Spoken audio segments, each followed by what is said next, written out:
The morning sun of Andromeda Prime cast golden light through the crystal spires of the Galactic War College, the most prestigious military academy in known space. Commander Sarah Chen stood at the front of the lecture hall, her gray uniform pressed to perfection, watching as 50 elite cadets from 12 different species filed into their seats with barely concealed contempt on their alien faces. She had been teaching here for 3 years since the human containment directive had relegated her people to advisory roles only, and the disrespect never got easier to swallow. At the back of the room, Krathrex lounged in his seat, his reptilian scales gleaming blue-black under the lights. He was a Thorian, a species that had conquered 40 star systems through superior tactics and overwhelming firepower. And he was the top student in his class.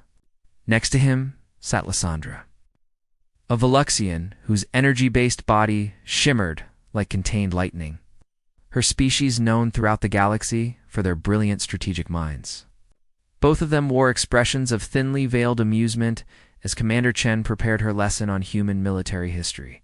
Today we will examine the Battle of New Harmony, Chen began, pulling up a holographic display showing a small human colony world, a pivotal engagement that demonstrated human defensive capabilities during our brief participation in galactic military operations. Krathrex's laugh echoed through the chamber, a hissing sound that made other students turn to look at him. Commander, with all due respect, why are we wasting time on human tactics? Your species served in actual military operations for less than 10 years before the Council wisely implemented the containment directive. 10 years, Commander. My people have military traditions spanning 10,000 years. Murmurs of agreement rippled through the classroom. Lysandra's form pulsed brighter as she added her voice to the mockery. The humans were restricted because they proved incompetent at modern warfare. They think in terms of individual heroics, rather than coordinated fleet actions. They lack the mental capacity for true strategic thinking. It is not an insult, Commander Chen. It is simply biological fact. Sarah Chen's jaw tightened, but her voice remained calm. Is that what you believe? That humans were restricted due to incompetence? The petition of the ignorant, it is what the entire galaxy believes, Krathrex said, standing up with theatrical flair. His reptilian form towered over the other students, and he clearly enjoyed the attention. In fact, Commander, I have been gathering signatures for a formal petition. We believe that human military history should be removed from our curriculum entirely. It serves no educational purpose to study failed tactics from a restricted species. He pulled out a data tablet and held it high. 237 signatures from students across all divisions. We respectfully request that the Academy focus on successful military doctrines from proven species, not the embarrassing failures that led to humanity's military ban. The room erupted in applause and cheers. Chen watched the display with those calm gray eyes that had seen things these young students could not imagine. She had expected this confrontation eventually. The new generation of galactic military officers had grown up after the containment directive, learning only the sanitized version of why humans had been removed from active service. They knew that humans had been restricted, but they had never been told why. Not the real why. Dean Verthex entered the classroom at that moment, his ancient form moving with dignity despite his advanced age. The Eternal One was over 3,000 years old, his crystalline body containing the accumulated wisdom of centuries. He had been dean of the War College for 600 years, and he had personally witnessed the events that led to the human containment directive. I received your petition, Cadet Krathrex, Verthax said, his voice resonating like wind chimes in a storm. It is quite impressive. 237 students, all convinced that human military doctrine has no value. The Thorian student stood straighter, pleased that his efforts had reached the dean's attention. Yes, sir. We believe our education would benefit from focusing on successful military traditions rather than failed ones. The humans were restricted for good reason. Why study their mistakes? Verthax was silent for a long moment, his ancient eyes studying the arrogant young faces before him. Finally, he spoke. You wish to understand why the human containment directive exists. We already know, sir, Lysandra said confidently. Humans proved too primitive for modern warfare. Their tactics were outdated, and their strategic thinking was insufficient for coordinated galactic operations. The Council restricted them to protect them from themselves and to prevent their incompetence from endangering actual military operations. I see, Verthax said softly. Commander Chen, do you agree with that assessment? Sarah Chen looked at the dean and something passed between them. An understanding. A shared knowledge of terrible truths. No, sir, I do not, she said quietly. Then, perhaps Verthax continued, it is time these students learned the actual reason for the containment directive. Commander Chen, you have my authorization to show them the classified footage. A ripple of surprise went through the classroom. Classified footage. Crathrex exchanged glances with Lysandra. This was unexpected. Sir Chen said carefully, that footage is restricted at the highest levels. The Council specifically ordered it sealed to prevent panic among civilian populations. Verthax interrupted. But these are military academy students. Future officers of the Galactic Defense Force. If they are going to mock human warfare, they should understand what they are mocking. He turned to address the entire class. What you are about to see is authentic combat footage from an incident that occurred 50 years ago. Shortly before the Human Containment Directive was implemented, this footage has been classified as Level Omega, which means it has been deemed too disturbing for general viewing. I am temporarily lifting that classification for educational purposes. The students leaned forward with interest. Finally, they would see proof of human military incompetence. Finally, they would have concrete evidence to support their beliefs. However, Verthax continued, his voice taking on a grave tone. I must warn you that what you are about to witness may fundamentally change your understanding of warfare. It may give you nightmares. It may make you question everything you thought you knew about military doctrine. And it will certainly make you understand why the Human Containment Directive exists. Crathrex laughed again, though with less confidence than before. Sir, we are future military officers. I think we can handle watching humans make tactical mistakes. Mistakes, Verthax repeated softly. Yes. Let us see if that is what you observe. Commander Chen, please prepare the viewing room. Students, you are dismissed from regular classes for the remainder of the day. Report to Theater 7 in 1 hour. Attendance is mandatory. As the students filed out, buzzing with excitement and curiosity, Sarah Chen remained behind with the dean. Are you certain about this, sir? She asked. They are not ready for what they will see. They are arrogant children who have never faced true horror, Verthax replied. They believe themselves superior to humanity because they have never witnessed what humans are capable of. It is time they learned humility. And fear? Chen nodded slowly. The Terminus Gate incident? Yes, show them everything. Let them see what humans do when they decide something must be stopped. Let them understand why the galaxy begged us to restrict your species from active military operations. And if it breaks them, Verthax's ancient eyes gleamed. Better they break here, in a classroom, than in actual combat, when they underestimate an enemy and get their entire fleet killed. Arrogance is the most dangerous weakness a military officer can possess. We are about to cure them of it permanently. The gathering storm 1 hour later, Theater 7 was packed with students.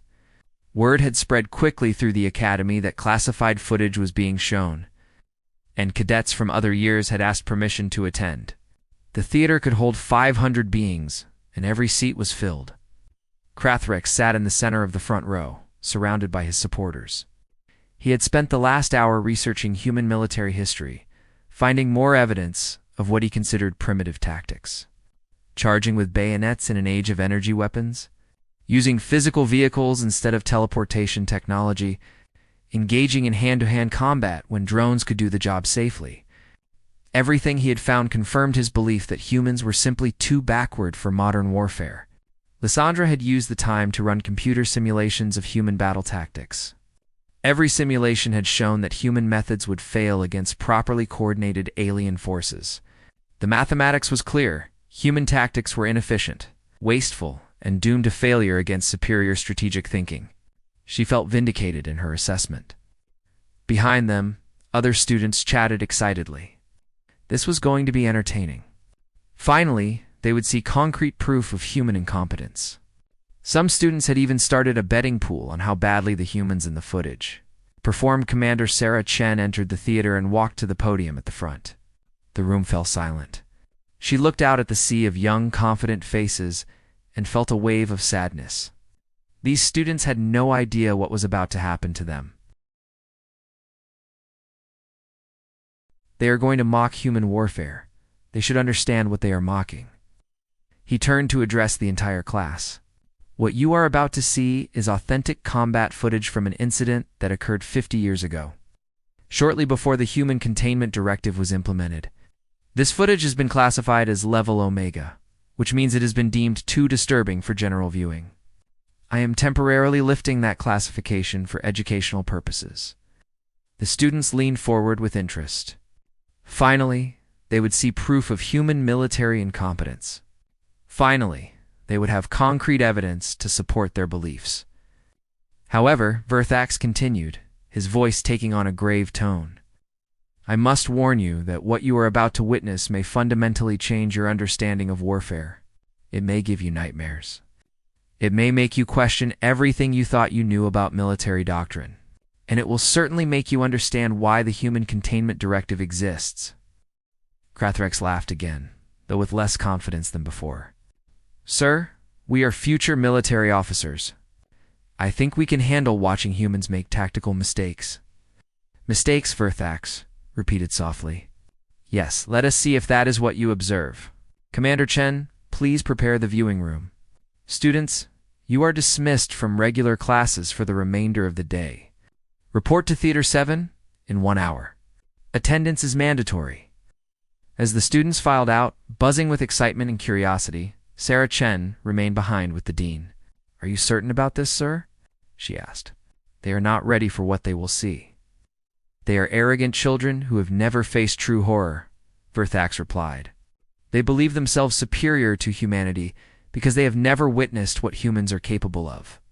It is time they learned humility. And fear. Chen nodded slowly. The Terminus Gate incident. Yes, show them everything. Let them see what humans do when they decide something must be stopped. Let them understand why the galaxy begged us to restrict your species from active military operations. And if it breaks them? Verthax's ancient eyes gleamed.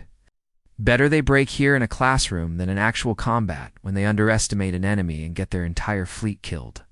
Arrogance is the most dangerous weakness a military officer can possess. We are about to cure them of it permanently. The gathering stormed 1 hour later. Theater 7 was packed with students. Word had spread quickly through the academy that classified footage was being shown. The cadets from other years had asked permission to attend. The theater could hold 500 beings, and every seat was filled. Krathrex sat in the center of the front row, surrounded by his supporters. He had spent the last hour researching human military history, finding more evidence of what he considered primitive tactics. Charging with bayonets in an age of energy weapons, using physical vehicles instead of teleportation technology, engaging in hand-to-hand combat when drones could do the job safely. Everything he had found confirmed his belief that humans were simply too backward for modern warfare. Lysandra had used the time to run computer simulations of human battle tactics. Every simulation had shown that human methods would fail against properly coordinated alien forces. The mathematics was clear. Human tactics were inefficient, wasteful, and doomed to failure against superior strategic thinking. She felt vindicated in her assessment. Behind them, other students chatted excitedly. This was going to be entertaining? Finally, they would see concrete proof of human incompetence. Some students had even started a betting pool on how badly the humans in the footage would perform. Commander Sarah Chen entered the theater and walked to the podium at the front. The room fell silent. She looked out at the sea of young, confident faces and felt a wave of sadness. These students had no idea what was about to happen to them. They thought they were about to witness a comedy of errors. They had no idea they were about to witness a nightmare. Before we begin, Chen said, her voice steady and calm, I need to provide some context. The footage you are about to see documents an incident that occurred on a human colony world called Terminus Gate. The planet had a population of approximately 50,000 civilians, mostly families of terraforming workers. 50 years ago, the colony was attacked by the Kratchel. A murmur went through the audience. Everyone had heard of the Kratchel. They were an insectoid species of nightmarish appearance and capability. 12 feet tall, with razor-sharp claws and acid blood, they were one of the most feared predator species in the galaxy. They had appeared suddenly from deep space 50 years ago and had begun consuming colony worlds with terrifying efficiency. The Krethel war fleet that attacked Terminus Gate consisted of 40,000 warriors, Chen continued. The colony's defenders consisted of 150 human marines. The nearest Galactic Defense Force fleet was 6 days away. Evacuation of the civilian population would take at least 4 days. Cathrix did the mathematics in his head and frowned. 150 against 40,000? The only logical action would be immediate evacuation of military personnel, along with as many civilians as possible. You cannot hold those odds. That is correct, Chen agreed. By every known military doctrine, the situation was hopeless.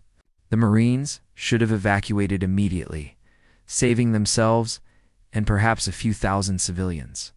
The rest would have been lost, but that is the mathematics of war. Sometimes you must accept losses and retreat. So the footage shows a failed evacuation? Lysandra asked. A failed evacuation, Chen repeated softly. No, Cadet. The footage shows something else entirely. Something that made the Galactic Council realize that humans could never be allowed to participate in military operations without severe restrictions. She paused, her gray eyes sweeping across the eager, confident faces. The footage shows why the KR Thal are extinct. Confused murmurs rippled through the theater. The Krethel were extinct. That was news to most of the students. They had assumed the Krethel had simply moved on to another galaxy, or been defeated by the combined might of the Galactic Defense Force. What you're about to witness, Chen continued, is classified as level Omega, not because it shows human failure, but because it shows human success. The kind of success that the galaxy decided was too dangerous to permit. I warn you now, this footage contains graphic violence. It contains images that may disturb you. And it contains tactical decisions that will make you question everything you think you know about warfare. She looked directly at Cathrix. Cadet, you stated that humans lack the mental capacity for true strategic thinking. You stated that we are too primitive for modern warfare. After watching this footage, you may wish that were true. The lights dimmed. The massive screen at the front of the theater flickered to life, and the nightmare began. The footage opened with a beautiful view of Terminus Gate from orbit. The colony world was green and blue, with small cities scattered across one continent and vast terraforming projects visible from space. It looked peaceful, almost idyllic. The timestamp in the corner showed the date as 50 years, 2 months, and 7 days ago. The camera switched to ground level, showing the colony's main settlement. Human families walked through clean streets. Children played in parks. Everything looked normal, safe, and calm. Then the alarms began. The footage cut to a military command center where a human officer was receiving reports. He was a large man with dark skin and gray hair, his uniform identifying him as Colonel Marcus Webb, commanding officer of the Terminus Gate Marine Detachment. Sir, long-range sensors have detected a Krethel war fleet entering the system, young lieutenant reported, her voice tight with barely controlled fear. Fleet composition? Webb asked calmly. 40,000 warriors, sir. 12 capital ships and over 200 landing craft. They will reach orbit in 6 hours. The command center fell silent. Everyone in the room understood what those numbers meant. The young lieutenant's hand shook as she continued her report. Galactic Defense Force has been notified. Nearest fleet is 6 days away. They recommend immediate evacuation of all military and essential personnel. Colonel Webb studied the tactical display for a long moment. Then he said something that made every student in the theater lean forward in confusion. Negative, we are not evacuating. In Theater 7, Cathrix frowned. That makes no sense. With those odds, evacuation is the only logical choice.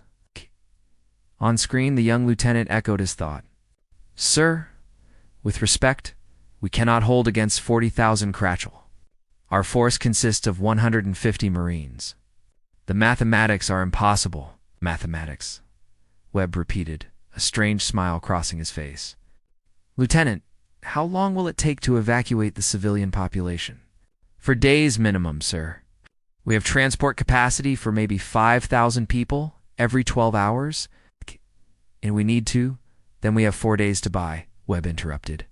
Alert all Marine units. Combat deployment in 30 minutes. Full tactical gear. Begin civilian evacuation immediately. Priority to children and families. The lieutenant stared at him. Sir, are you saying we are going to try to hold for 4 days? Against 40,000 Cratchel? No, Lieutenant, Webb said, that strange smile growing wider. I am saying we are going to kill 40,000 K. Arthel. All of them. Every single one. The footage cut to show the Marine units assembling. The students in Theater 7 watched with growing confusion as the humans prepared for battle. Instead of setting up defensive positions around the evacuation sites, the Marines were creating what looked like offensive staging areas far from the civilians. That is tactically insane, Lysandra said, her energy form flickering with agitation. They are moving away from the population they are supposed to protect. They should be establishing layered defenses around the evacuation zones. On screen, Colonel Webb was briefing his Marines. The camera showed 150 human faces. And what disturbed the alien students most was that none of them looked afraid. Some were checking weapons.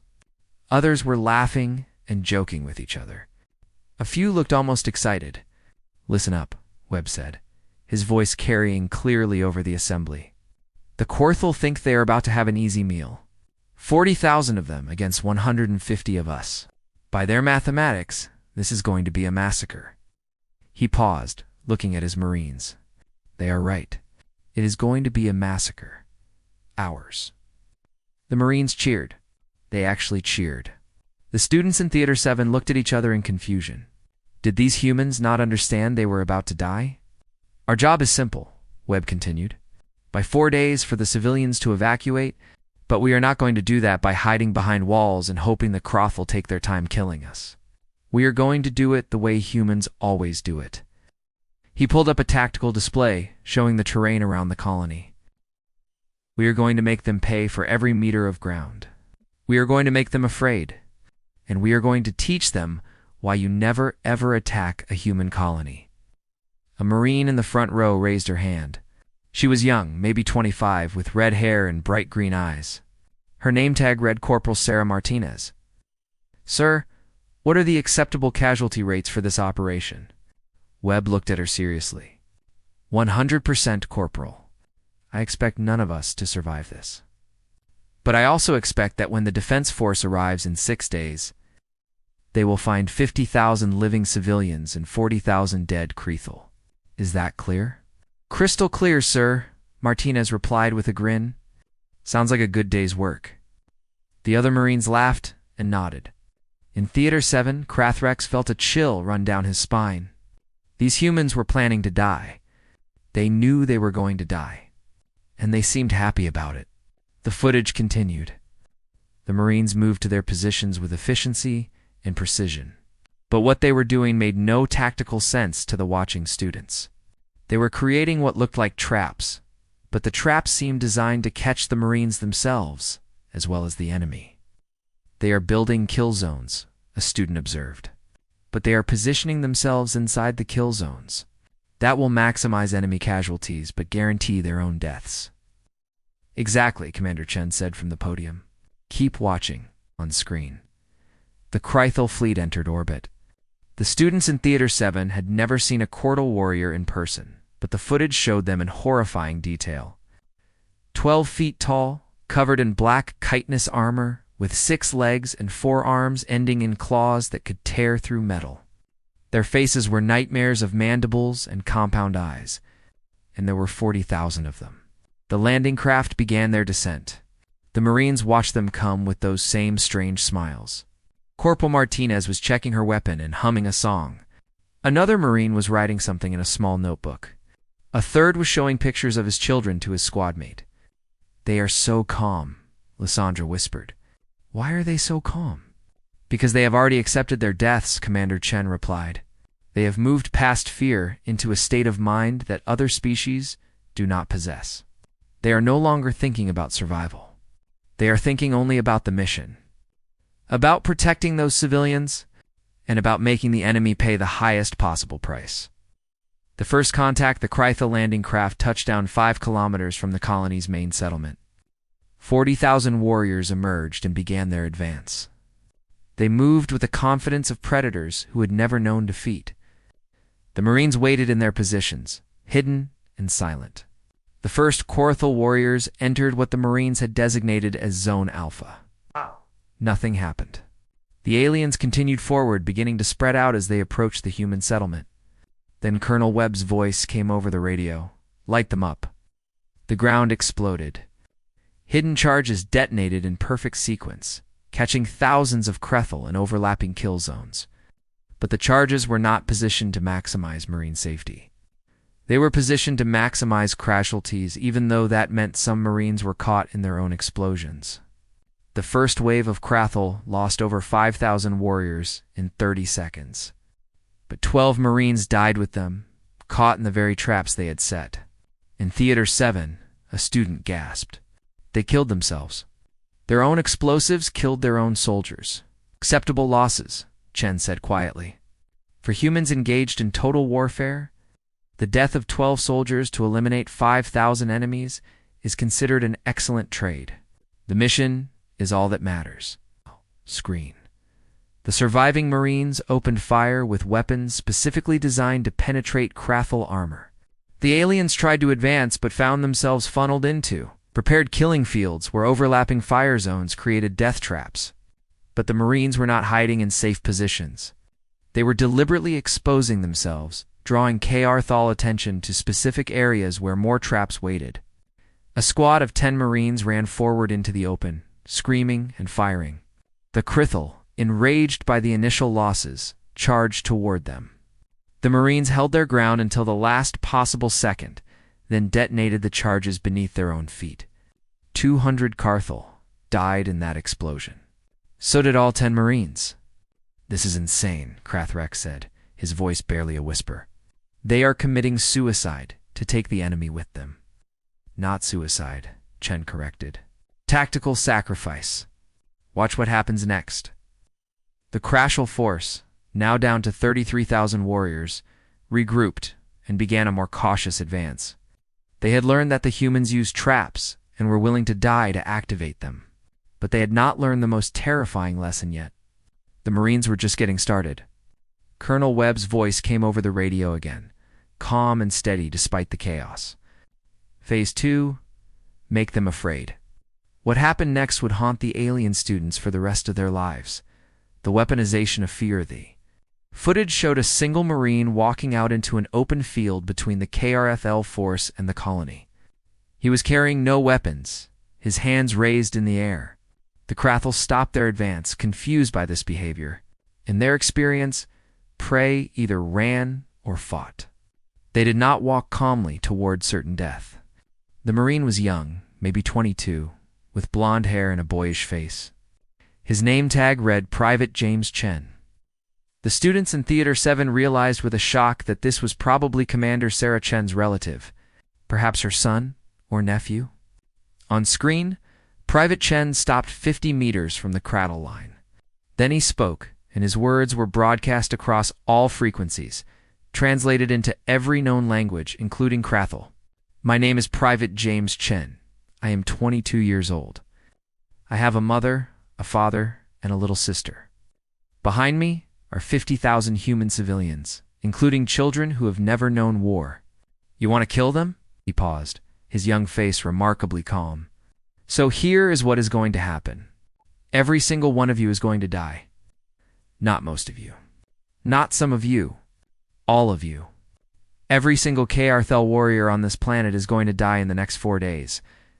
And when your species hears what happened here, they are going to be so terrified that they will never attack another human world again." Krethel commander screeched something in response. The translation appeared on screen. "Foolish prey. We are 40,000. You are barely 100. You cannot stop us." Private Chen smiled. It was the same strange smile Colonel Webb had worn. "You are right. We cannot stop you. We cannot stop all of you from eventually reaching the colony. Some of you will make it through our lines. Maybe a few thousand of you. Maybe more." His smile grew wider. "But by the time you get there, The civilians will be evacuated. You will have won an empty colony, and you will have paid for it with your entire force. Every warrior you brought to this planet will be dead, and we will make sure you die slowly. In pain, in fear, understanding that you made a terrible mistake, the Krythal commander ordered his warriors to kill the impudent human. 50 Krythal charged toward Private Chen. He did not move. He stood there, calmly watching them approach, still smiling. When they were 10 meters away, Chen spoke one more sentence. "Do you hear that sound?" The Krythal paused, confused. What sound? Then they realized the ground beneath them was humming. Private Chen pressed a detonator. The ground opened up. Beneath the field was a massive underground chamber that the Marines had converted into a single, enormous bomb. 50 Krythal fell into the chamber. Chen fell with them, still smiling. The explosion was visible from orbit. In Theater 7, students were openly weeping. They had just watched a human barely older than themselves walk calmly to his death, taking 50 enemies with him and smile while doing it. Why?